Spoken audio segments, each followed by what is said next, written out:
Hey everybody, I hope you're having a great day. Today is another Mindful Monday. I have another card for you today. Today's card is all about when it is time to stop something.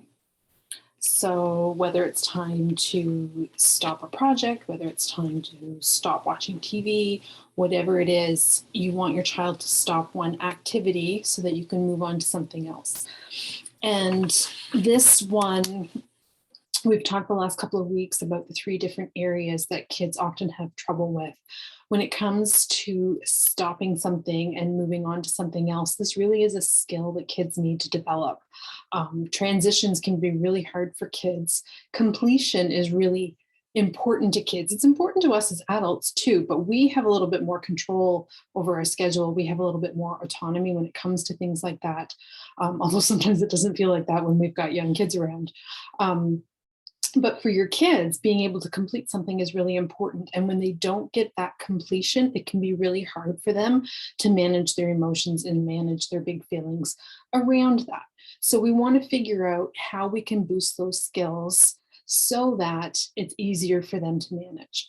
So anytime it comes to having difficulty in an area that requires some skill building, some things that help are, like visual aids, routines, rituals, anything that will help them sort of know what to expect and have specific steps to move through just makes things a little bit more concrete for them. Okay, so those are some things that you can think of strategy wise. But when it comes to talking to them, let's talk about what we want to avoid and then how we can talk to them instead so that we are helping them to build their skills rather than blaming, shaming, and overall making them feel bad for not having the skill yet. So when it's time to stop and they're having difficulty, you want to avoid threats. Um, Saying things like, I warned you that it was time to stop and put everything away. Well, yeah, maybe you did warn them that it was time to stop and put everything away, but that's not helping them with the skill of being able to stop and put everything away. Okay. So time is very abstract. And, as we get older, again, this is a skill you need to develop. At us as adults, we have a better understanding of what, 5 more minutes means. To a young child, this is very abstract. And while they might say, yes, okay, I understand 5 more minutes, they really don't have a good understanding of what that actually means for them. So just letting them saying things like, I warned you that it's time to stop, isn't helpful. You also want to avoid dismissing them. So saying things like, it doesn't have to be perfect when they're trying to finish something. Again, that's not helping them deal with what's going on. We want to avoid judgment. You're wasting time. Let's go.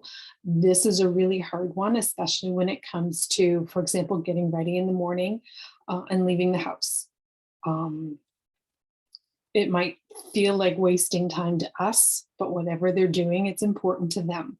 And that judgment of, you're wasting time, they really take that to heart. And that's not our intention to shame them in any way, but that's often how statements like that come across.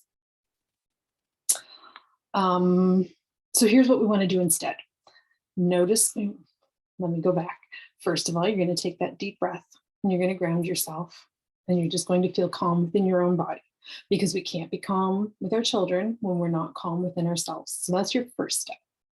Then you're just going to notice their behavior. So, I can tell you had a really specific plan for this outcome. You had an idea of how you wanted this to end, and that's not the way it's turning out.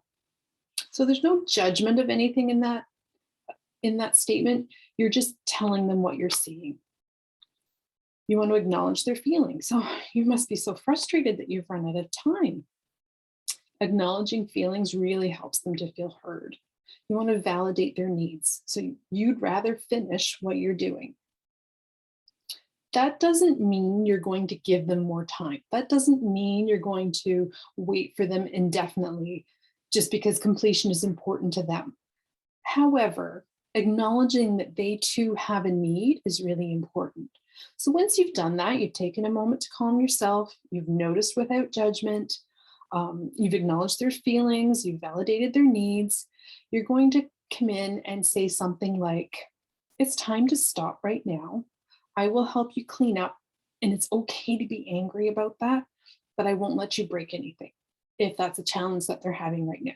That can happen quite often in transition. We see that in the classroom all the time when it's time to clean up and they get really, really frustrated. And then, they're throwing things and it's frustrating whether you're in the classroom or as a parent. You can set gentle limits while still avoiding blame and shame and judgment, while still acknowledging their feelings and validating their needs. You can still set those gentle limits and you're helping them move through that. Okay, I hope you found that really helpful. Let me know below if you have any questions or comments. I always love to hear from you. I hope you have a fabulous day and I will see you next week. Bye for now.